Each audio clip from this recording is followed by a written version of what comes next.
أعوذ بالله من الشيطان الرجيم. يا أيها الذين آمنوا إذا نودي للصلاة من يوم الجمعة فاسعوا إلى ذكر الله وذروا البيع ذلكم خير لكم إن كنتم تعلمون. عن أبي هريرة رضي الله تعالى عنه قال قال رسول الله صلى الله عليه وسلم أحب البلاد إلى الله مساجدها وأبغض البلاد إلى الله أسواقها রাওয়াহ বুখারী মুসলিম। সম্মানিত দ্বীনি মুসলিম ভাই বোন, আমরা অবগত আছি আমাদের জুমার খুতবার ধারাবাহিকতায় আমরা মসজিদে যাওয়া, মসজিদে সালাত আদায় করা, মসজিদের ফজিলত নিয়ে আলোচনা করছিলাম। সেই সুবাদেই আজকের আলোচনা আমাদের মসজিদের নিয়ম নীতি, মসজিদে যাওয়া, মসজিদের ফজিলত নিয়ে। আল্লাহ তাআলা বলেন, হে মানুষ, যখন তোমাদেরকে জুমার সালাতের জন্য ডাকা হবে তখন তোমরা দৌড়িয়ে মসজিদে আসো আর ব্যবসা বাণিজ্য ছেড়ে দাও। অতঃপর যখন সালাত শেষ হয়ে যাবে তখন আবারও পয়সা উপার্জনের পিছনে লেগে যাও। অযকুরুল্লাহ, আল্লাহকে বেশি বেশি ডাকো। যারাই আল্লাহকে বেশি ডাকে তারাই সফল হবে। আল্লাহ তাআলা অত্র আয়াতে আজানের সাথে সাথে মানুষকে ব্যবসা বাণিজ্য, আয় উপার্জন ছেড়ে মসজিদে আসার জন্য আদেশ করেছেন। সালাত শেষ হয়ে গেলে আবারও আয় উপার্জনের পিছনে লেগে যেতে বলেছেন। তাতে তিনি বলেছেন, তুমি তোমার শরীরের গতি অনুযায়ী আল্লাহকে ডাকো, তুমি সফল হয়ে যাবা। এ কথা আল্লাহ তাআলা বলেন। তাহলে কাজের ফাঁকে ফাঁকে আল্লাহকে ডাকতে হবে। আমরা এ আয়াতের আলোচনা বিগত দিনে বুঝেছি যে ছুটির দিন বলে কোনো দিন নেই, উপার্জনের জন্য কোনো দিবস নেই। মানুষ প্রতিদিন উপার্জন করবে, এইটা আল্লাহর আদেশ। সেটা জুমার দিন হোক, সেটা শনিবার হোক, সেটা রবিবার হোক, সেটা কোনো জন্মদিবস হোক, সেটা যে দিবসই হোক না কেন, আয় উপার্জন বন্ধ করে অন্য কোনো কাজে লাগবে, আল্লাহ রাসূল তা নাকচ করেছেন। মানুষকে ইবাদত করতে হবে, আয় উপার্জন করতে হবে, এটা আল্লাহর আদেশ। তাতে এই কথা বলা হয়েছে যে পিতা ছেলের অতদিন খেতে পাবেন না, খাবেন না। খেতে পাবেন না বলতে খাবেন না যতদিন তিনি নিজে উপার্জন করতে পারবেন। পিতা নিজে উপার্জন করে খাবেন, এটাই তার জন্য শোভনীয়, ভালো। যদি আল্লাহ রাসূল বলেছেন ছেলে ও ছেলের সম্পদ তার পিতার, ছেলে নিজেই নিজের মালিক নয়, ছেলে এবং তার ছেলের অর্থ সম্পদ তার পিতার, এ কথা আল্লাহ রাসূল বলেছেন। তারপরেও পিতা যতদিন কাজ করে খেতে পারবে তিনি কাজ করে খাবেন, এটাই আল্লাহর আদেশ। সম্মানিত দ্বীনি ভাই বোন, বিষয়টি মসজিদের সাথে সম্পৃক্ত। বিগত দিনের দু একটি কথা, তার একটি কথা, আবু হুরায়রা রাদিয়াল্লাহু তাআলা আনহু বলেন, রাসূল সাল্লাল্লাহু আলাইহি সাল্লাম বলেছেন, সালাতুন ফি মসজিদে হাজা, ফি মসজিদি হাজা খায়রুম মিন আলফি সালাতিন ফিমা সিওয়াহু। আমার এই মসজিদে 2 রাকাত সালাত পৃথিবীর যে কোনো অন্য মসজিদের চেয়ে 1000 গুণ উত্তম। এই কথা তিনি বলেন। তাতে তিনি বলেন, তবে মসজিদে হারাম নয়। আমি কাবা ঘরের কথা বলছি না। কাবা ঘর ব্যতীত যত মসজিদ আছে পৃথিবীতে, যে কোনো মসজিদে 2 রাকাত সালাত আদায় করলে জানে কি হবে? আমার এই মসজিদে, মসজিদে নববীতে 2 রাকাত সালাত আদায় করলে তার চেয়ে 1000 গুণ বেশি নেকি হবে। এ কথা মুহাম্মদ সাল্লাল্লাহু আলাইহি সাল্লাম বলেন। তাতে বিগত দিনে আমরা একটা আলোচনা খুব শক্তভাবে বলেছিলাম যে অবশ্যই ওই কথাটির ভিত্তিতে সেখানে সালাত আদায় করতে হবে তা নয়। কি সেটা? আবু হুরায়রা রাদিয়াল্লাহু তাআলা আনহু বলেন, আল্লাহর নবী বলেছেন, মা বাইনা মিম্বারি অবাইতি রাওজাতুন মিন রিয়াজিল জান্নাহ। আমার মিম্বার হতে আমার ঘর পর্যন্ত, যে ঘরে তিনি আয়েশা রাদিয়াল্লাহু তাআলা আনহা সহ থাকতেন, আমার মিম্বার হতে আমার ঘর পর্যন্ত এইটুকু জান্নাতের একটি অংশ। এ কথা তিনি বলেছেন। এ কথার অর্থ এই নয় যে এখানে সালাত আদায় করতে হবে, এবং বিষয়টি আমরা খুব শক্তভাবে পেশ করেছিলাম, মনে আছে বলে আমার অনুমান। তাতে এবছরের হজ সফরে বহু মানুষই হয়তোবা কিছু বলতে চেয়েছেন, যাতে বলতে চেয়েছেন যে সালাত আদায় করা যায়। আর সালাত তো আদায় করা যাবেই সেখানে, কিন্তু আপনাকে ভিন্নভাবে প্রস্তুতি নিয়ে সালাত আদায় করতে হবে কেন? এর কি প্রমাণ?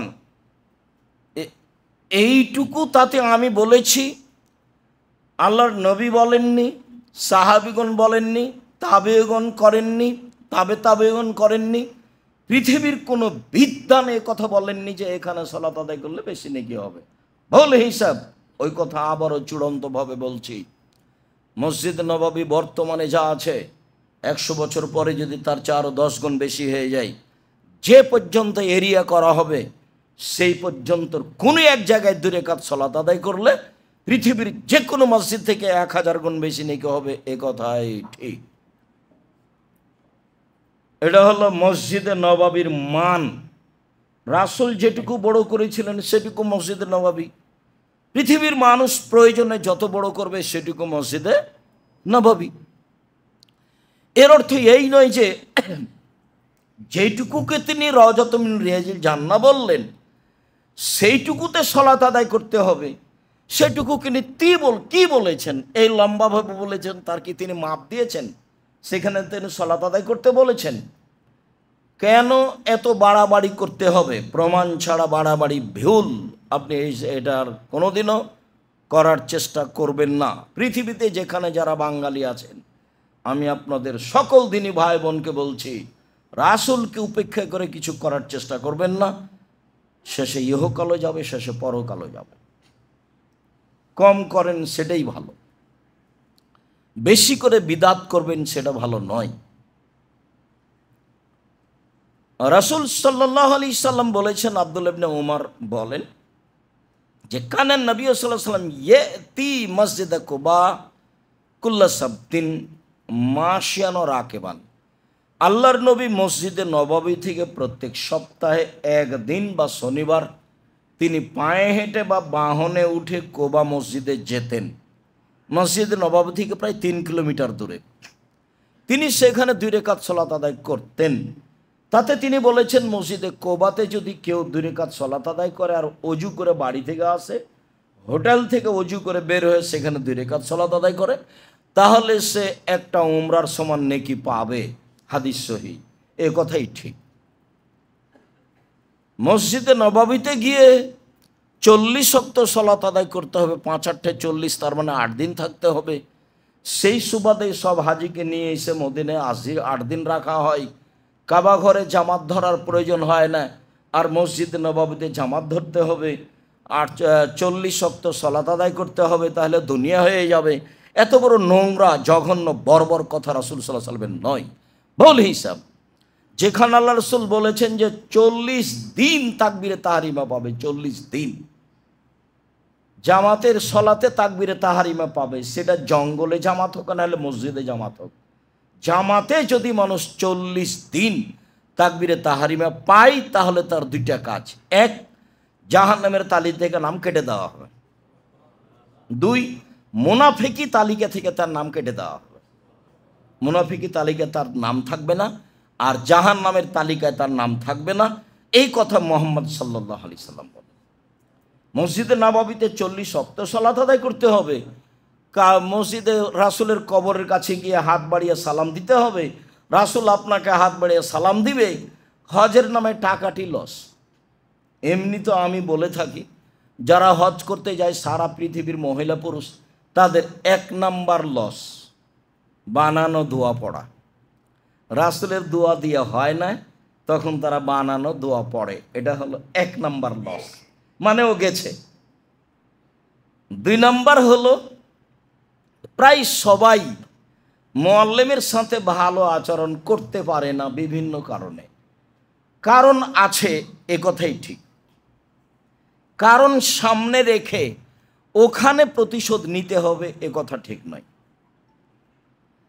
আর তৃতীয় যেটা আমি মনে করি সেটা হলো, আমি দেখে যে যারা একাধিক ওমরা করছে, তানিম মসজিদে গিয়ে, আয়েশা মসজিদে গিয়ে এহরাম বেঁধে ওমরা করছে, তাদের খুব বড় লস, তারা ব্যবসায় লসে আছে, মানে এটা গেছে।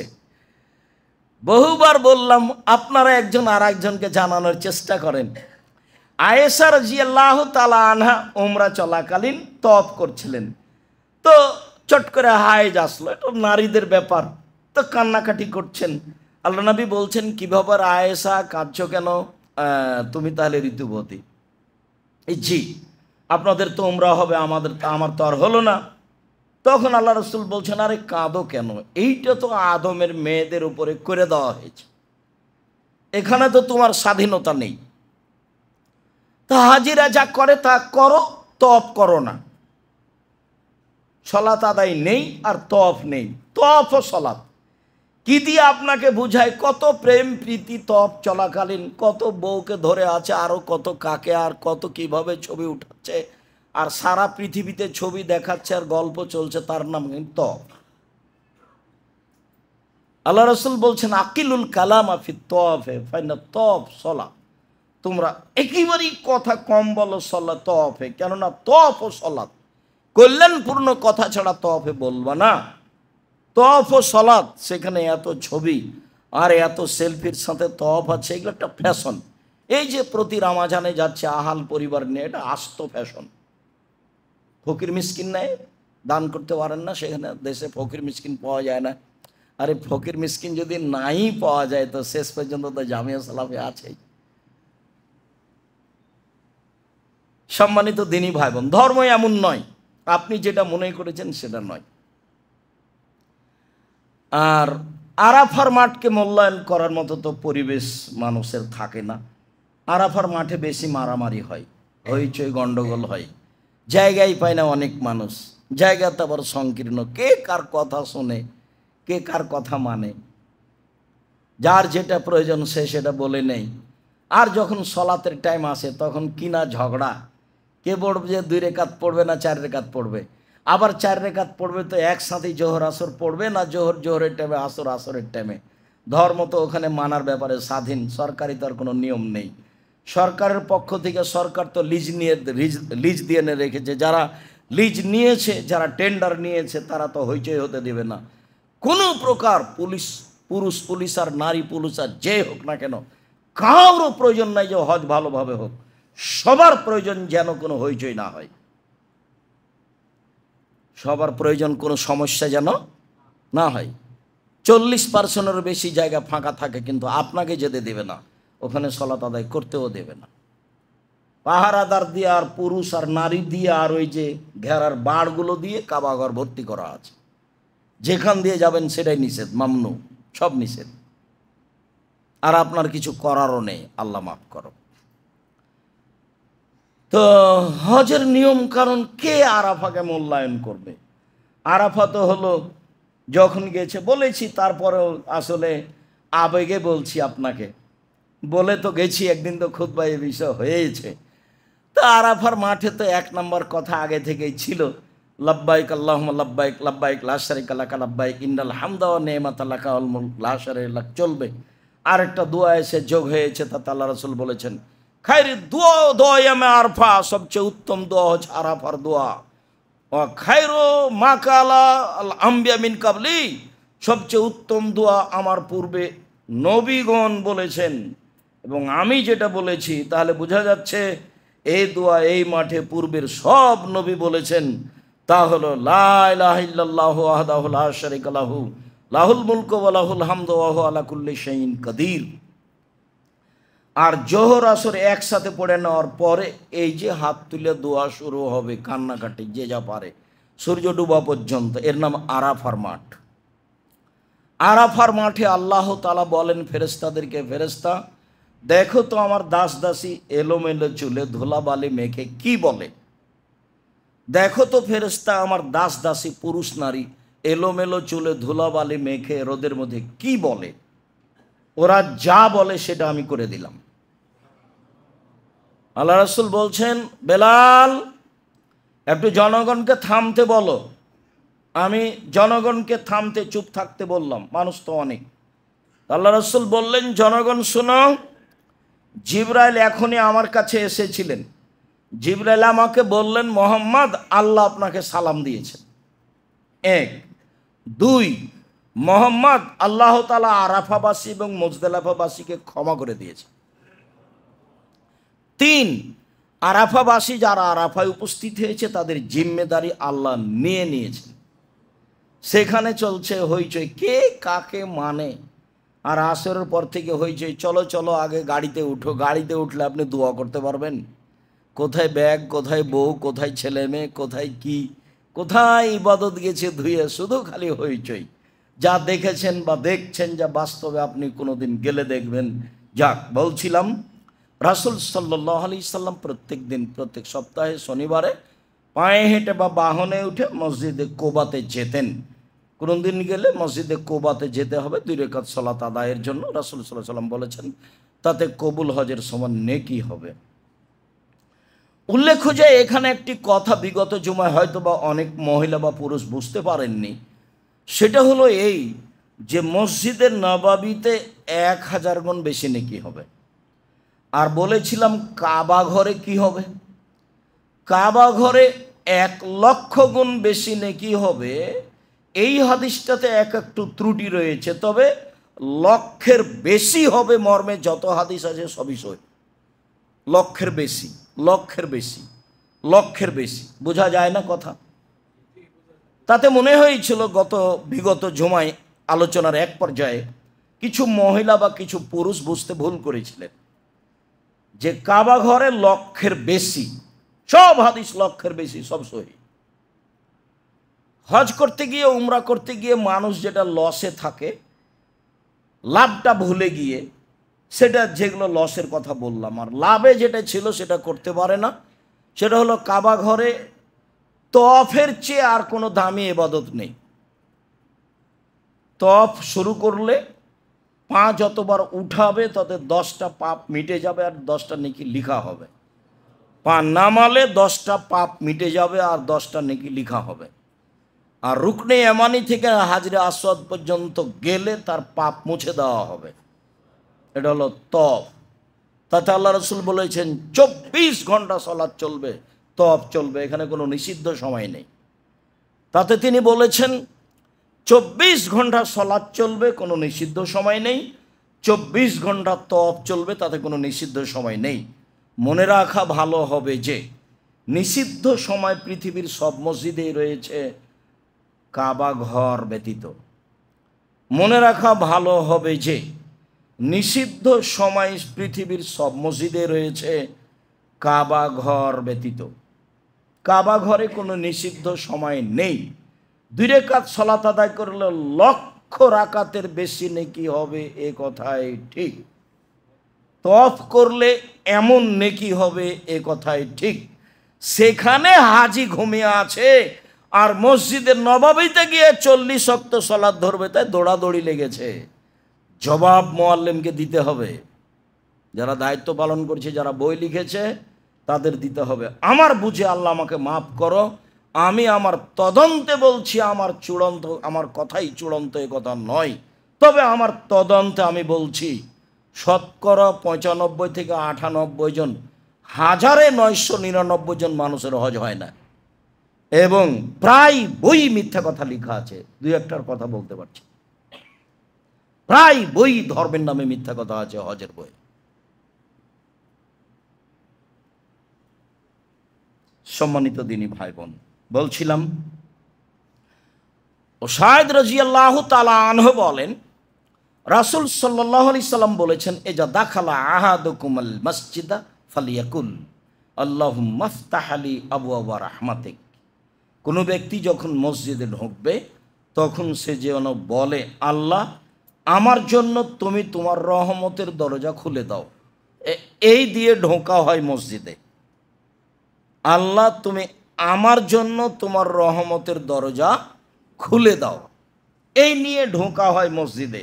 বাকি কি করছে সেটা আমি আপনি জানি। ওয়াইদা খারাজা ফালিয়াকুল, আর যখন মসজিদ থেকে বের হবে তখন বলবে, আল্লাহুম্মা ইন্নী আসআলুকা মিন ফাদলিক, আল্লাহ আমি তোমার কাছে অনুগ্রহ চাচ্ছি। এখন কাজে নামবো,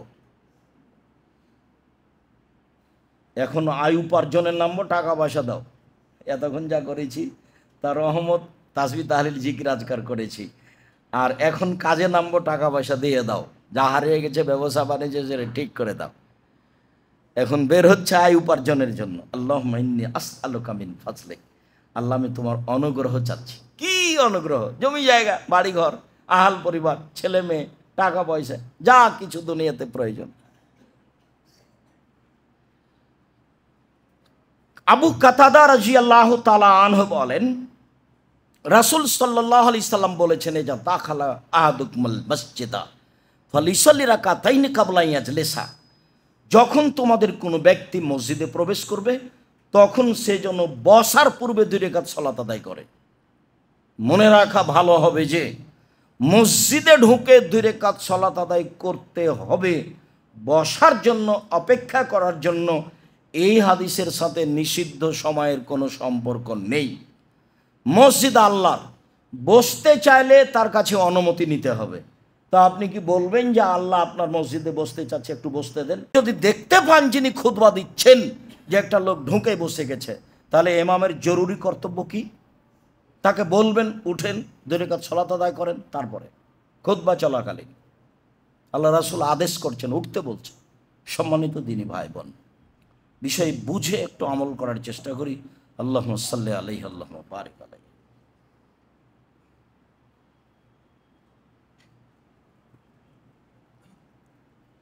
কাব ইবনে মালিক রাদিয়াল্লাহু তাআলা আনহু বলেন,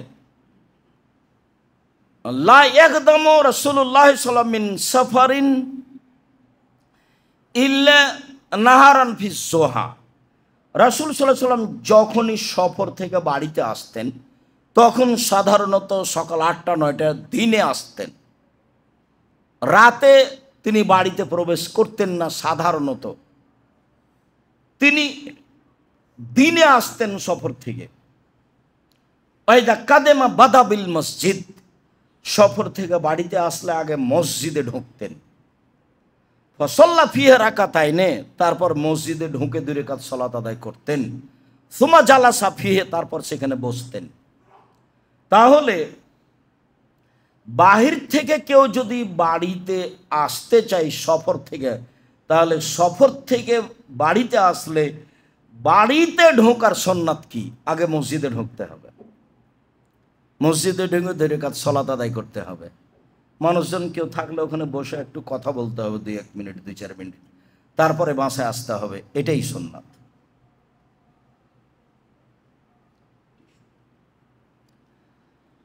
রাসূল সাল্লাল্লাহু আলাইহি সাল্লামের এটা নিয়মিত সুন্নাত।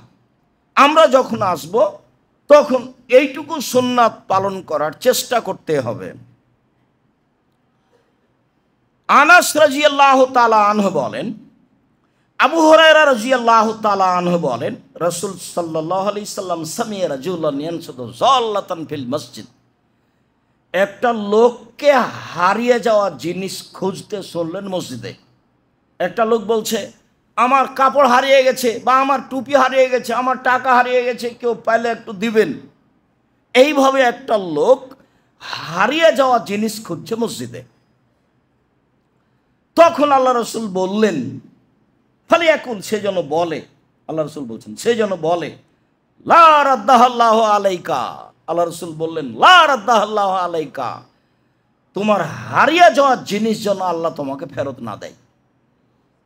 কেন? ফাইনাল মাসাজিদ আল্লাম তুবনা লেহাজা, মসজিদ হারিয়ে যাওয়া জিনিস খোঁজার জন্য নয়, মসজিদ হারিয়ে যাওয়া জিনিস খোঁজার জন্য নয়। হাদিস কিন্তু বুখারী মুসলিম, খুব ভালোভাবে মনে রাখতে হবে। এখন কিন্তু গ্রামের মসজিদে বলা হয় ছাগল হারিয়ে গেছে সে কথা, টাকা হারিয়ে গেছে সে কথা, আর মরা মানুষের খবর মাইকে বলা হয়।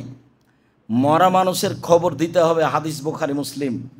মরা মানুষের খবর চিৎকার করে দেওয়া যাবে না, এ হাদিসও বুখারী মুসলিম। চিৎকার করা কেন যাবে না? আগে মানুষ মারা গেলে ঢোলাই দেওয়া হতো, ঢোলাই বুঝি না আমরা?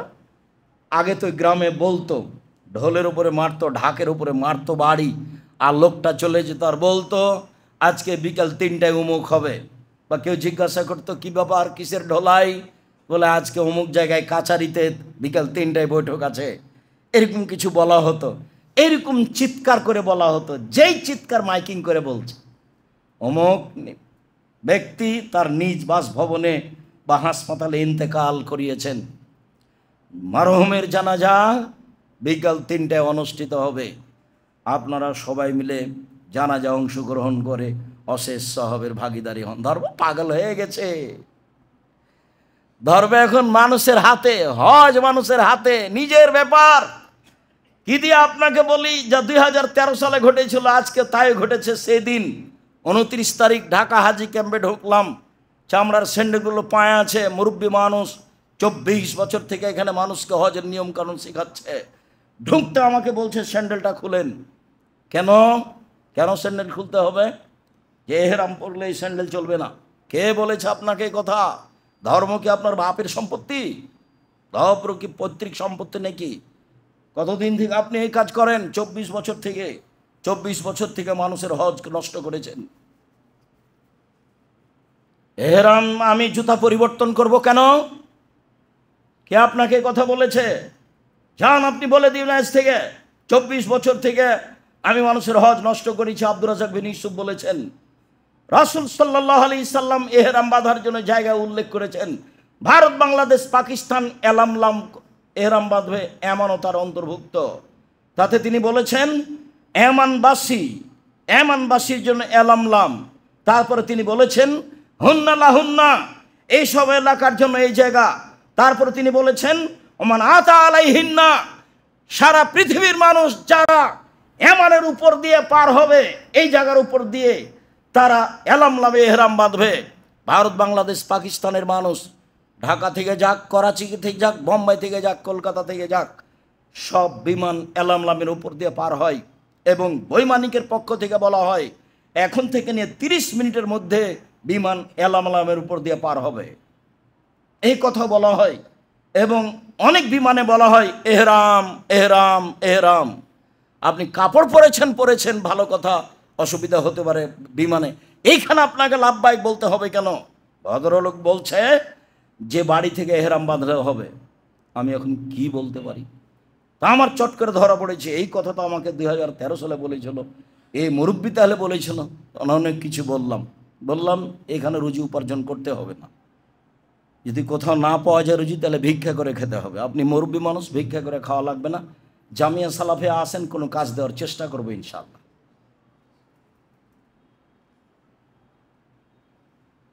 ধর্ম নিজের হাতে চলে গেছে, স্বাভাবিক ব্যাপার। মসজিদের মাইকে এভাবে চিৎকার করে মরার খবর বলা যাবে না, এ কথাই ঠিক। মোবাইলের মাধ্যমে কোটি মানুষকে খবর জানান আপনি, যেটা চিৎকার নয়। বাড়ি গিয়ে বলে আসেন যেটা আগে বলা হতো, সেটা চিৎকার নয়। রাসূল সাল্লাল্লাহু আলাইহি সাল্লাম হারিয়ে যাওয়া জিনিস মসজিদে খুঁজতে নিষেধ করেছেন। নিষেধের ঢং তিনি এভাবে বলেছেন, আল্লাহ ওর হারিয়ে যাওয়া জিনিস তুমি তাকে ফেরত দেবা না, এই কথা বলেছেন প্রথমে। এইটাই ঢং বলার। আপনি যদি মসজিদে কেউ হারিয়ে যাওয়া জিনিস খুঁজছে শুনতে পান, তাহলে আপনি বলবেন, তাহলে রাসূলের আদেশ পালন করা হবে যে আল্লাহ তুমি তাকে এই জিনিস ফিরিয়ে দিও না, এটাই আদেশ। তারপরে বলছেন ফাইনাল মাসাজিদ আলাম তুবনা লেহাজা, মসজিদে এই জন্য বানানো হয়নি। অথচ মসজিদে আল্লাহর নবী বিবাহ পড়াতেন, মসজিদে আল্লাহ রসুল বিচার আচার করতেন, মসজিদে আল্লাহ রসুল সাহাবীদের পড়াশোনার ব্যবস্থা করতেন, মসজিদে অনেক কিছু করতেন। মসজিদে হদ বাস্তবায়ন করতে নিষেধ করেছে। একটা লোককে 100 লাঠি পিটাতে হবে, সেটা মসজিদে করা হবে না, বাইরে নিয়ে যেতে হবে। মসজিদে অনেক কিছু করা যায় এ কথাই ঠিক, মানুষের সামাজিক, আবার অনেক কিছু করা যায় না এ কথাই ঠিক। তার একটা হারিয়ে যাওয়া জিনিস মসজিদে খোঁজা যায় না, যা রাসূল সাল্লাল্লাহু আলাইহি ওয়াসাল্লাম কঠোরভাবে নাকচ করেছে। আবু হুরায়রা রাদিয়াল্লাহু তাআলা আনহু বলেন, রাসূল সাল্লাল্লাহু আলাইহি সাল্লাম বলেছেন, মান আকালা শাজারাতাল মুনতেনাতা ফালা ইয়াকরাবান্না মসজিদানা। কোনো ব্যক্তি যদি গন্ধযুক্ত খাদ্য গাছ খায়, পেঁয়াজ রসুন বা অন্য যত কিছু খাদ্যে মুখ গন্ধ করবে, যত কিছু খাদ্য দুনিয়াতে আছে খাওয়ার পরে মুখে গন্ধ থাকবে, ফালা ইয়াকরাবান্না মসজিদানা, সে যেন আমার মসজিদের নিকটে না আসে। ওটা খাওয়া না যায় যে কথা নয়, ওটা আপনি খেতে পারেন, ওটা হালাল জিনিস, খেতে পারেন, কিন্তু খেয়ে আপনি মসজিদে আসবেন যখন আপনার মুখে গন্ধ আছে তা নয়। কেন? ফাইনাল মালাইকাতা তাতাওয়াদ্দা মিম্মা ইয়াতাওয়াদ্দাল ইনসু মিনহু। যেখানে মানুষ কষ্ট পায় সেখানে ফেরেশতা কষ্ট পান, যেখানে মানুষ কষ্ট পায় সেখানে ফেরেশতা কষ্ট পান, যেখানে মানুষ কষ্ট পায় সেখানে ফেরেশতা কষ্ট পান, তাহলে ফেরেশতা আরো বেশি পান। জিবরাইল আলাইহিস সালাম আমাদের নবীকে বলতেন মুখ পরিষ্কার করেন। আমি এই কথা বলিনি যে জিবরাইল আলাইহিস সালাম মুহাম্মদ সাল্লাল্লাহু আলাইহি সাল্লামের মুখ বন্ধ করেন। যিনি আমার বিরুদ্ধে কথা বলেছেন, আমার কাছে তিনি কি চাইবেন? ক্ষমা। আল্লাহকে বলতে হবে আমার ভুল হয়েছে, আল্লাহ তুমি ক্ষমা করো। আল্লাহর নবী মানুষ, তার মুখে মানবিক গন্ধ ছিল, যার কারণেই তিনি যখন তখন মেশাক করতেন। কেন? তিনি নূরের তৈরি নন। আমি মানবিক গন্ধ বললাম তো আপনার গা জ্বলে উঠলো কেন? কেন জ্বলে উঠবে? যদি ঝকঝকাই মুখ থাকে তাহলে ঘুম থেকে উঠে মুখ পরিষ্কার করেন কেন? সলাতের পূর্বে তিনি মুখ পরিষ্কার করতেন কেন? বাহির থেকে ভিতরে ঢুকলে তিনি মুখ পরিষ্কার করতেন কেন? দেখেন, পবিত্রতার আলোচনায় বিস্তারিত বলা আছে। আবার আলোচনা ফিরিয়ে নিয়ে এসে দেখেন পবিত্রতার আলোচনা মেশাক নিয়ে আলোচনা করার সময়তে তিনি সেখানে, আমি একটা হাদিসের ত্রুটি আছে কিছুটা, সেটাও বলা হয়েছে যে আল্লাহ রাসূল বলছেন যে জিবরাইল যত আমাকে মুখ মেশক করার কথা বলছেন তাতে মনে হচ্ছে আমি মুখের সামনের দিক ছিলেই ফেলি নাকি। তো জিবরাইল আলাইহিস সালাম কয়বার মুখ দাঁত পরিষ্কার করেন? দিনে? একদিনও করেন না। কেন? তার এটা প্রয়োজন নাই, তিনি নূরের তৈরি। আর আমাদের নবী কিসের তৈরি? মাটির তৈরি। ভুল হিসাব, আপনার হিসাবই ভুল। মুহাম্মদ সাল্লাল্লাহু আলাইহি সাল্লাম নূরের তৈরি নন, মুহাম্মদ সাল্লাল্লাহু আলাইহি সাল্লাম মাটির তৈরি। তার পিতা ছিলেন, তার মাতা ছিলেন, তিনি স্বামী স্ত্রীর মাধ্যমে দুনিয়াতে এসেছেন, তিনি খেতেন, তিনি পেশাব করতেন, তিনি পায়খানা করতেন, তিনি মানুষ, তার স্ত্রী ছিল, তার চলাফেরা ছিল মানুষের মতো, তিনি মানুষের সাথে উঠতেন বসতেন, সামাজিক কথা বলতেন, সব কিছু করতেন, তিনি একটা মানুষ। আপনার আমার মধ্যে পার্থক্য, নবী সম্মানী পার্থক্য। নবী জিবরাইল তার কাছে আসেন, আমার কাছে আসেন না। আর আয়েশা রাদিয়াল্লাহু তাআলা আনহা বলছেন, জালা নবী বলছেন, আয়েশা তোমাকে জিবরাইল সালাম দিল। আয়েশা বলছেন, ঠিক আছে আপনাকেও সালাম, জিবরাইলকেও সালাম। আপনি তো জিবরাইলকে দেখতে পান না, আমি তো দেখতে পাই না। এক বিছানায় তিনজন, জিবরাইল আলাইহিস সালাম, মুহাম্মদ সাল্লাল্লাহু আলাইহি সাল্লাম এবং আয়েশা রাদিয়াল্লাহু তাআলা, এক বিছানায় তিনজন, এক ল্যাপের নিচে তিনজন, বুখারী মুসলিমের হাদিস। অথচ আয়েশা রাদিয়াল্লাহু তাআলা দেখতে পান না কোথায় জিবরাইল। ওনার পদার্থ ভিন্ন, জিবরাইলের তৈরি পদার্থ ভিন্ন, মুহাম্মদ সাল্লাল্লাহু আলাইহি সাল্লামের তৈরি পদার্থ ভিন্ন। অতএব ইসলামকে ইসলামের গতিতে, মুহাম্মদ সাল্লাল্লাহু আলাইহি সাল্লামের নীতিতে মেনে নিতে হবে, তাহলে আমি ভালো। মনে রাখতে হবে, চিরদিন বলে আসছি, এক গ্লাস পানি পান করতে যেই ধর্মে 5টা বিধান লাগে সেই ধর্মে এমনি চলে না। এক গ্লাস পানি পান করতে যেই ধর্মে 5টা বিধান লাগে, 1 ডান হাতে ধরতে হবে, 2 বিসমিল্লাহ বলতে হবে, 3 বসে পান করতে হবে, 4 3 শ্বাসে পান করতে হবে, 5 বসে পান শেষে আলহামদুলিল্লাহ বলতে হবে। এক গ্লাস পানি পান করতে যে ধর্মে 5টা বিধান লাগে সে ধর্ম এমনিতেই চলে, মগের মুল্লুকের মতো, এ কথা ঠিক নয়। আনাস রাদিয়াল্লাহু তাআলা আনহু বলেন, রাসূল সাল্লাল্লাহু আলাইহি সাল্লাম বলেছেন, আল বোজা কফিল মসজিদে খাতিয়াতুন ওয়া কাফারাতুহা দাফানুহা। মসজিদে থুথু ফেলা পাপ, গুনহা, চিকেন, থুতু, শ্লেষা, ময়লা, আবর্জনা, আপনার জানা অনুপাতে যার নাম আবর্জনা, যার নাম ময়লা আপনি মসজিদে ফেলতে পাবেন না।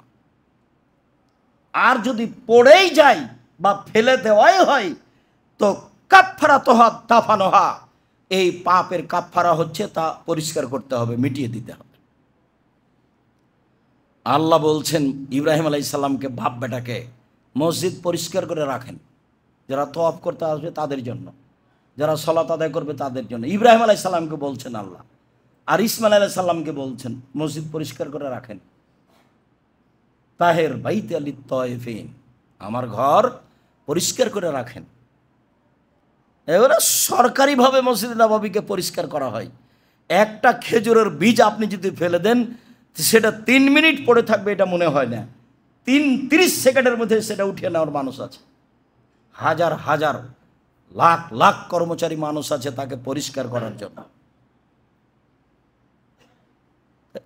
তো ওই মসজিদই মসজিদ, সেখানে আপনার আবর্জনা পড়ে থাকে কি করে? সেখানে আপনি কেমন একটা কর্মচারী রেখেছেন, ওদিকে পেশাবখানা, ওইদিকে পায়খানা, ওইদিকে আবর্জনা, ওইদিকে ল্যাব, ওইদিকে তোষক, সব কিছু যতটুকুর নাম সালাত আদায় করার জায়গা ততটুকু একবারে ঝকঝকে করে রাখবেন, এটাই ঠিক।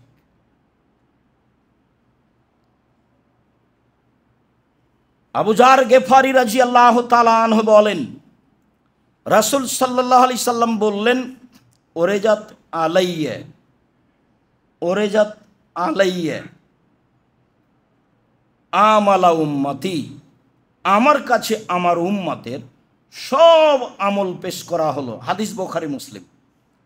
আমার কাছে আমার উম্মতের সব আমল পেশ করা হলো।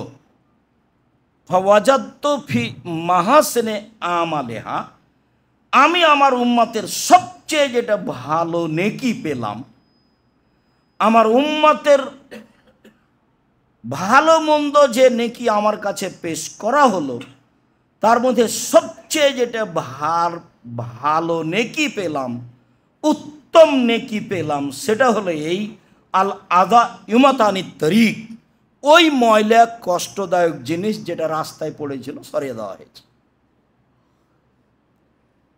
মানে রাস্তা বন্ধ করার কোনো কাজ করা যাবে না, এমপি মন্ত্রীর জন্য রাস্তা বন্ধ করা যাবে না, মিছিল বের করার জন্য রাস্তা বন্ধ করা যাবে না, কারফিউ জারি করে রাস্তা বন্ধ করা যাবে না। রাস্তার মান ভিন্ন।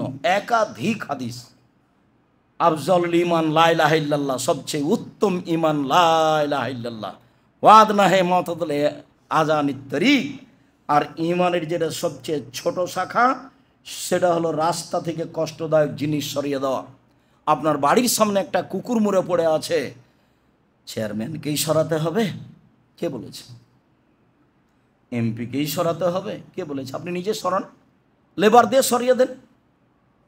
একটা লোককে বলে নাই তোকে 50টা টাকা দেবো, 200টা টাকা দেবো, কুকুরটা ধরে একটু কিছু করে বাইরে ফেলে দিয়ে আসো তো, রাস্তায় পড়ে আছে, মানুষের অসুবিধা হচ্ছে। সবচেয়ে যেটা ভালো নাকি আমার কাছে পেশ করা হলো সেইটা কি মনে থাকবে না? রাস্তাতে পড়েছিল কষ্টদায়ক জিনিস সরিয়ে দেওয়া হয়েছে, ওই নেকিটা আমার কাছে সবচেয়ে প্রিয় বলে পেশ করা হলো। নেকি তো অনেক আছে, তাহাজ্জুদের আছে, হজের আছে, সলাতের আছে, সিয়ামের আছে, কোরআন তেলাওয়াতের আছে, তাসবিহ তাহলিলের আছে, অনেক নেকির মাধ্যম আছে, কুরবানি আছে, ফকির মিসকিন খেতে দেওয়া আছে। তার মধ্যে সবচেয়ে যেটা আমার কাছে সুন্দর বলে পেশ করা হলো সেটা কি বলেন তো? রাস্তা থেকে কষ্টদায়ক জিনিস সরিয়ে দেওয়ার নেকিটা আমার কাছে সবচেয়ে ভালো নেকি বলে পেশ করা হলো। মানুষের চলাচলে যেন কোনো সমস্যা নেই না হয়। যেখানে রাস্তাতে সমস্যা হয়েছে সেখানে আল্লাহ রাসূল বলেছেন, এই ওটা ডবল করে দাও, বাড়িঘর ভেঙে ডবল করে দিতে হবে, বাড়ি অন্য জায়গায় সরাতে হবে। গন্ডগোল হলে রাস্তা ডবল হবে, যা ছিল তার, এটাই নিয়ম। রাস্তার ব্যাপারে রাসূল সাল্লাল্লাহু আলাইহি ওয়াসাল্লাম আপোষ করেননি। রাস্তা রাস্তায় যদি আপনার প্রাচীর, এই যে আপনার জেলার খবর আমি বলতে পারছি না, নারায়ণগঞ্জ যেখানে জামিয়া সালাফিয়া আছে, রাস্তার শেষ প্রান্তে প্রাচীর দিয়েছে, প্রাচীরের বাইরে গাছ লাগানো আছে, তো গাছটা কোথায় লাগিয়েছে? আপনার গাড়িটা এই তো চলে না একটু পরে, এরকম করছেন কেন?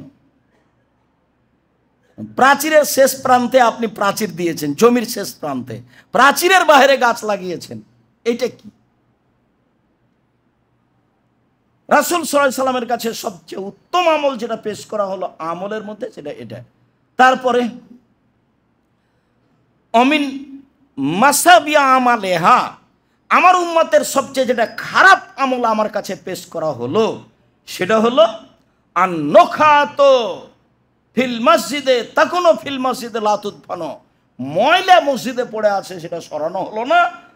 উনি জানেন যে এটা ময়লা, তারপর ও নিজে সরালো না, আর ওই গুনাহটা আমার কাছে সবচেয়ে খারাপ গুনাহ বলে পেশ করা হয়েছে। হাদিস কিন্তু বুখারী মুসলিম। আমি একজন অনুবাদক, এখানে মধ্যে কিছু আছে এটা বোঝার সুযোগ নেই।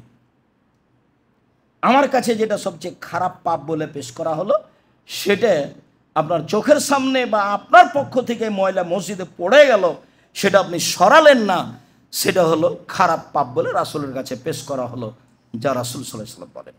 আবু হুরায়রা রাদিয়াল্লাহু তাআলা আনহু বলেন, রাসূল সাল্লাল্লাহু আলাইহি ওয়াসাল্লাম বলেছেন, মান কামা ইলা সলা, তোমাদের কোনো ব্যক্তি যদি সলাতে দাঁড়ায় তাহলে ফালা ইয়াবসুক আমামাহু, সামনের দিকে যেন থুথু না ফেলে। থুথুর তো প্রয়োজন হতেই পারে, নাকের আপনার শ্লেষার শিকানের প্রয়োজন হতেই পারে। তো কি করতে হবে? তোমাদের কোনো ব্যক্তি যদি সলাতে দাঁড়ায় তাহলে সে সামনের দিকে থুথু না ফেলে। কেন? ইন্নামা ইউনাজিল্লাহা, ও তো আল্লাহর সাথে চুপে চুপে কথা বলছে। আমিন ছাড়া সলাতের মধ্যে কোনো জায়গায় জোরে হবে না, সব চুপে চুপে। সামি আল্লাহু লিমান হামিদা রাব্বানা লাকাল হামদ হামদান কাসীরান তাইয়িবান মুবারাকান ফি, একজন সাহাবী জোরে বলেছিলেন, তার পূর্বেও কেউ কোনোদিন জোরে বলেননি, পরেও কেউ কোনোদিন জোরে বলেননি, আর এটা সাহাবীদের নীতি ছিল না। তারপরে দুই সিজদার মাঝের দোয়া, আল্লাহুম্মা গফিরলি ওয়ারহামনি ওয়াহদিনি ওয়াআফিনি ওয়ারযুকনি, এটা ইমাম শাফি রাহিমাহুল্লাহর পক্ষ থেকে জোরে বলার কথা আছে।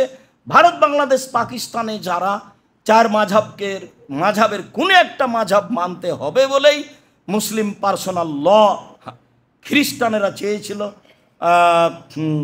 খ্রিস্টান শাসকেরা, ব্রিটেনের আসা শাসকেরা, তখন এই আহলে হাদিস যারা, তারা বলেছিল আমরা সাফুল মাসলাকের লোক। ওই সুবাদে এখনও যারা আহলে হাদিস বলে নিজেকে দাবি করে, অনেকেই মনে করে যে দুই সিজদার মাঝের দোয়া জোরে বলতে হবে। রাব্বানা লাকাল হামদ হামদান কাসীরান তাইয়িবান মুবারাকান ফি, এই দোয়া জোরে বলতে হবে। আপনার মনে রাখা ভালো হবে যে আমিন ছাড়া কোনো অংশ জোরে হবে না। কেন? যে ব্যক্তি সালাত আদায় করছে সে তার প্রতিপালকের সাথে চুপে চুপে কথা বলছে। ইনাজিল্লাহা, সে আল্লাহর সাথে চুপে চুপে কথা বলছে, কথা আল্লাহর নবী বলেন। তারপরে বলছেন ওয়ালা ইয়াবসুকান ইয়াসারিহি ইয়ামিনিহি, ডান দিকে যেন থুথু না ফেলে। কেন? ফাইন্না আন ইয়ামিনিহি মালাকান, ডান দিকে ফেরেশতা রয়েছেন। তাহলে বাম দিকে ফেরেশতা থাকে না, বিশেষ যারা কিছু করে তারা ডান দিকেই থাকে। আল্লাহ রাসূল তো এভাবে বলছেন। এখন বলছেন ওয়াল ইয়াবসুকান ইয়াসারিহি, বাম দিকে থুথু ফেলে যেন, আও তাহাতা রিজলিহি, পায়ের নিচে ফেলে যেন, অফিরাতিন তাহাতা রিজলুল ইসরা, বাম পায়ের নিচে ফেলে যেন। এই পর্যন্ত বুখারী মুসলিম। অন্য হাদিসে এসেছে যে এছাড়াও টিস্যুতে, রুমালে কোনো কিছু ধরে নিয়ে আল্লাহ রাসূল নিজে ওটাকে ধরে নিয়ে ওই কাপড়টাকে একটা আর একটার সাথে চেপে দিলেন, ডলে দিলেন। তাহলে এখন তো যেসব মসজিদে সালাত আদায় করছে টাইলস করা আছে, মাটির মসজিদ যদি হতো তাহলে না হয় আপনি পায়ের নিচে ফেলে দিয়ে ডলে দিতেন। আল্লাহ রাসূল বলছেন সুমায়াত ফেনো, তারপর ডলে দিবে, বাম পায়ের নিচে ফেলে বা বাম দিকে ফেলে পা দিয়ে ডলে দিবে। তো সেটিকে এখন হবে? তাহলে এখনকার জন্য পথ আর একটা হাদিস আছে, সময়ের গতিতে আবারও আসবে, তখন বলবো। আপাতত আজকের মতো অংশ থেকে এটুকু বলে রাখলাম যে থুথু টিস্যু পেপারে ধরে নিতে হবে। ঠিক থুথু বা এরকম কিছু নাক থেকে আসুক, যেটা থেকে আসুক না কেন, ময়লা কিছু সলাৎ চলাকালীন যদি প্রয়োজন হয় ধরে নেওয়ার, তাহলে টিস্যু পেপার বা কাপড়ে ধরে নিতে হবে। কাপড়ে ধরে নিয়ে আপনার জন্য যেটা সহজ হয়, আল্লাহ রাসূল ভাবে দেখালেন তিনি এভাবে ডলে দিলেন, এভাবে ডলে দিলে নগদ যেটা রূপরেখা সেটা থাকবে না, কাপড়ের সাথে কি হয়ে যাবে, মিশে যাবে, যেটা মানুষের প্রয়োজন। এখন তো টাইলসের মসজিদ, শেষ বাক্যটা তো কিয়ামত পর্যন্ত চলবে, যেই মসজিদে হোক না কেন হীরা মুক্তা মানিক্যর স্বর্ণের, যেটাই হোক, এটাই পদ্ধতি, এটাই নিয়ম, এটাই সুন্নাত। মসজিদের বিষয় বলছিলাম। আয়েশা রাদিয়াল্লাহু তাআলা আনহা বলেন, রাসূল সাল্লাল্লাহু আলাইহি সাল্লাম বলেছেন, লানা রাসূলুল্লাহ সাল্লাল্লাহু আলাইহি সাল্লাম ফি মারাজিহি আল্লাতী লাম তাকুম। আল্লাহ রাসূল ওই অসুস্থ অবস্থায় বলেছিলেন যেই অসুস্থতা থেকে তিনি আর ভালো হননি। জুনদুব রাদিয়াল্লাহু তাআলা আনহু বলেন, রাসূল সাল্লাল্লাহু আলাইহি সাল্লাম বলেন, আলা ওয়া ইন্না মান কানা ক্বাবলাকুম কানু ইয়াত্তাখিজুনা কবুর আম্বিয়াহিম ওয়া সালিহিম মাসাজিদা। অতীতের মানুষেরা নবী এবং সৎ মানুষের কবরে মসজিদ তৈরি করত। তাহলে এই কথা নতুন নয়, যুগ যুগ ধরে চলে আসছে, শতাব্দীর পর শতাব্দী চলে আসছে যে মানুষ কবরকে মসজিদ তৈরি করে, মসজিদের পাশে কবর দেয়। হাজার হাজার বছর আগের কথা, শও শও বছর আগের কথা, মানুষেরা সৎ মানুষের কবরকে, নবীগণের কবরকে মসজিদ তৈরি করত। এই কথা আল্লাহ রাসূল বলবেন। তারপরে বলছেন, লা তাত্তাখিজুল কবুরা মাসজিদান। পৃথিবীর মানুষ, তোমরা কখনো মসজিদকে কবরকে মসজিদ করবা না। পৃথিবীর মানুষ, তোমরা কখনো কবরের উপরে মসজিদ করবা না। তারপরে রাসূল সাল্লাল্লাহু আলাইহি ওয়াসাল্লাম বলছেন, ওয়াইন্নী আনহালাকুম ফি মিনহাজা। আমি এটা তোমাদের নিষিদ্ধ ঘোষণা দিলাম। পৃথিবীর মানুষ, কখনো তোমরা কবরের উপরে মসজিদ নির্মাণ করবা না। ঢাকা শহরে মসজিদের ভিতরে কবর আছে, কোনো পথ নেই 24 ঘন্টার মধ্যে মসজিদ ভেঙে দিতে হবে, আর না হয় ওখান থেকে কবর সরাতে হবে। যদি মসজিদের নামে জমি অক্ষ হয়ে থাকে আগে থেকেই, তাহলে কবর সরাতে হবে, যে কোনো একটা পথে যেতে হবে। কঠোরভাবে বলা আছে। রাসূল সাল্লাল্লাহু আলাইহি সাল্লাম বলছেন, লা তাজলিসু আলাল কবরে। পৃথিবীর মানুষ, তোমরা কবরের উপরে বসো না। ওয়ালা তুসাল্লু ইলাইহা। কবরের দিকে মুখ করে সালাত আদায় করো না। ওয়ালা তুসাল্লু আলাইহা। কবরের উপরে সালাত আদায় করো না। ওয়ালা তুসাল্লু বাইনাহা। কবরের মাঝে সালাত আদায় করো না। কবর ডান দিকে থাকলে হবে না, বাম দিকে থাকলে হবে না, সামনে থাকলে হবে না, নিচে থাকলে হবে না। মসজিদের ডানে কবর থাকলে মসজিদে সালাত চলবে না, মসজিদের বামে কবর থাকলে মসজিদে সালাত চলবে না, মসজিদের সামনে কবর থাকলে মসজিদে সালাত চলবে না, মসজিদের নিচে কবর থাকলে মসজিদে সালাত চলবে না। কঠোরভাবে না করা আছে। একাধিক দিন আমরা পত্রিকায় লিখেছি, আল ইতিসাম পত্রিকায়। আপনি দয়া করে পত্রিকাটা পড়বেন। আমি তো আপনাকে দিনরাত বলছি, আমি আপনার দিনী ভাই, আপনাকে আমি অনেক ভালোবাসি। আমি মানুষ হিসাবে চেষ্টা করছি সঠিক ধর্ম আপনার কাছে পৌঁছানো, জেনে শুনে সজ্ঞানে। পৃথিবীর কোনো সুবিধার জন্য আমি কোনোদিন আমার জীবনে ধর্ম জাতির সামনে পেশ করিনি। যার কারণে আপনাকে আমি অনুরোধ করি, জুমার দিনে আপনি সহ, আপনার মা বোন সহ, আপনার ভাই বন্ধু ভাবে আত্মীয় স্বজন সহ সবাই আসার চেষ্টা করবেন। আমি আপনার কিছু না কিছু উপকার করবই ইনশাআল্লাহ, জুমার খুতবার শুরু থেকে নিয়ে শেষ পর্যন্ত। যাওয়ার সময়তে যেসব বই পুস্তকগুলো আছে, সেসব বই পুস্তকগুলো সাথে নিয়ে যাওয়ার চেষ্টা করবেন। আপনার যদি নিজের প্রয়োজন না থাকে, তা আশেপাশে তো অনেক বেদাতি মানুষ আছে, নেই পাপের কাজকে নেকির কাজ মনে করছে। সেটা শিরক হতে পারে, সেটা বিদাতও হতে পারে। দুনিয়াতে দুটো পাপ আছে, মানুষের ধারণায় সেটা নেকির কাজ। দুনিয়াতে দুইটা পাপ আছে, সেটা মানুষের ধারণায় নেকির কাজ।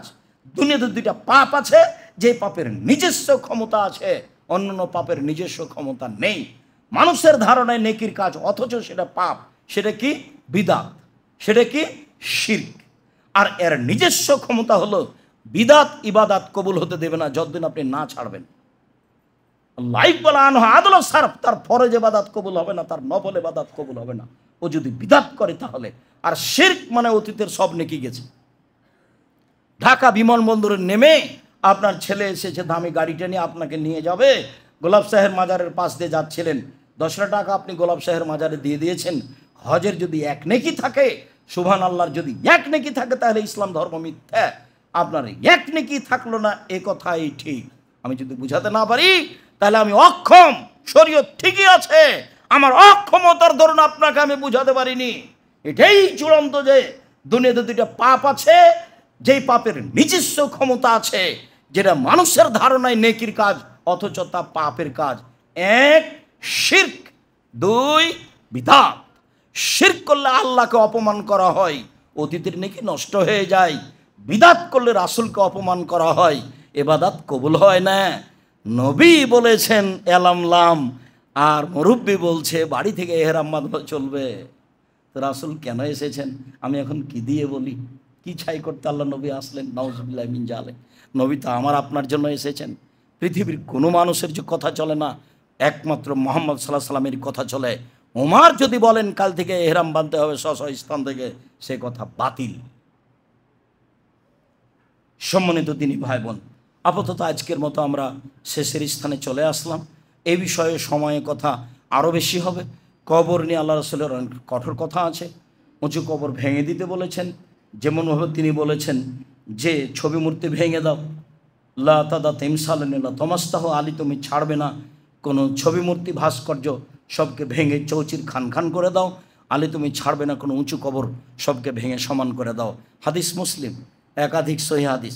মসজিদের উপরে কবরের উপরে বসা নিষেধ, কবরকে পাকা করা নিষেধ, কবরের উপরে গম্বুজ বানানো নিষেধ, কবরের কোনো আলো কিছুর ব্যবস্থা করা নিষেধ, কবরের নাম ঠিকানা লেখা নিষেধ। বলা ইউক্তাব আলাইহি, কবরের উপর কিছু কিছু লেখা যাবে না। আপনার নামটা সুন্দর করে লিখে দিতে হবে, এর কোনো প্রয়োজন নাই। যা কিছু করবেন কিছুই হবে না। ওই লোকটা মারা গেল, সবাই বলছে যে ও তো মোরতাদ, সে কবি, এমন কবরে ফুল চাপালো। আমি আর কি বলি, ওকে কবরে মেরে একাকার করে দিল, আর এরা বলছে ফুল চাপিয়ে সিক্ত করলো কবরকে, ফুল দিয়ে সিক্ত করলো কবরকে। ধর্ম পাগল হয়ে গেছে। কবরের শাস্তি মানুষের হাতে এসেছে। কবরে ফুল দিয়ে কবরকে সিক্ত করলো, কবরবাসীকে শীতল করে দিল ফুল দিয়ে। ধর্ম কি এমন? বিবেচনা করতে হবে মরার আগে। মরে বিবেচনা করে কোনো লাভ নেই। আমি আর আপনি লাশ মাত্র। আজকে মানুষ, একটু পরে লাশ। কিছুই না, কোনো কিছু করার নাই, কোনো পথঘাট নাই যাতে আপনি মানুষকে কিছু জানাতে পারবেন, ছেলে মেয়েকে জানাতে পারবেন কিছু। কবরে কি অবস্থায় আছেন, পৃথিবীতে কোনো এমন পথঘাটই নেই। কোটি কোটি টাকার মালিক হলেও, সারা পৃথিবীর মালিক যদি আপনি হন, তবু আপনার অবস্থা আপনি আপনার পৃথিবীর কোনো মানুষকে জানাতে পারবেন না। তার নাম মরণ, তার নাম কবর। অতএব রাসূল সাল্লাল্লাহু আলাইহি সাল্লামের কথাকে মূল্যায়ন করে ক্ষমা চেয়ে পরকালমুখী নিজে হয়ে ছেলে মেয়েকে পরকালমুখী করার প্রাণপণে চেষ্টা করে দুনিয়া থেকে বিদায় নিতে হবে। প্রতিপালক তুমি সর্বশক্তিমান, তুমি সব কিছু করতে পারো। তোমার দরবারে জানাচ্ছি, আজকে ইহুদি খ্রিস্টান ক্ষমতা দেখিয়ে মুসলমানের উপরে নির্যাতন চালাবে, নির্দ্বিধায় মুসলমানকে হত্যা করবে। তোমাকে আজিজ বলে বিশ্বাস করি, তুমি পরাক্রমশালী, তুমি বিশাল ক্ষমতার অধিকারী। মানুষ ফেরাউনকে একেবারে নিঃস্ব করে পানিতে ডুবিয়ে দিয়েছ, এটা তোমাকে বিশ্বাস করি। তুমি সর্বশক্তিমান। আজ পৃথিবীর সবচেয়ে শক্তিশালী সম্পদ, সামান্যতম শক্তিশালী জাতি, সামান্যতম ঝড় বৃষ্টি দিয়ে তাকে ধ্বংস করেছ। আজকে তোমার চোখের সামনে, তোমার দৃষ্টিতে কোটি কোটি মুসলিম পুরুষ নারী নির্যাতিত হচ্ছে, একেবারে খোলা মাঠে মারা যাচ্ছে, বাড়িতে হাসপাতালে। তুমি দেখতে পাচ্ছ। তোমার সবচেয়ে শক্তির কাছে আমরা আশা দাবি রেখে বলছি, তুমি এইসব অত্যাচারী জালেমকে, ইহুদি খ্রিস্টানকে তোমার ক্ষমতা দিয়ে, তোমার কলাকৌশল দিয়ে ধূলিসাৎ করে দাও। এই দাবি তোমার কাছে রাখছে, তুমি পারো। এমন কোনো কারোর কাছে দাবি করিনি যে করতে পারে না। তোমার কাছে দাবি করেছি তুমি সব কিছু করতে পারো। এরকম ক্ষমতার অধিকারীকে টিপে দেওয়া তোমার কাছে কোনো ব্যাপার নেই। তোমার চোখের সামনে হাজারো পুরুষ নারী নির্যাতিত হয়ে মারা যাবে, এটা আমরা তোমার কাছে চাচ্ছি না। তুমি সর্বশক্তিমান, তুমি আমাদেরকে তোমার ক্ষমতা দেখিয়ে অসহায় পুরুষ নারীকে আমাদের সামনে রক্ষা করো।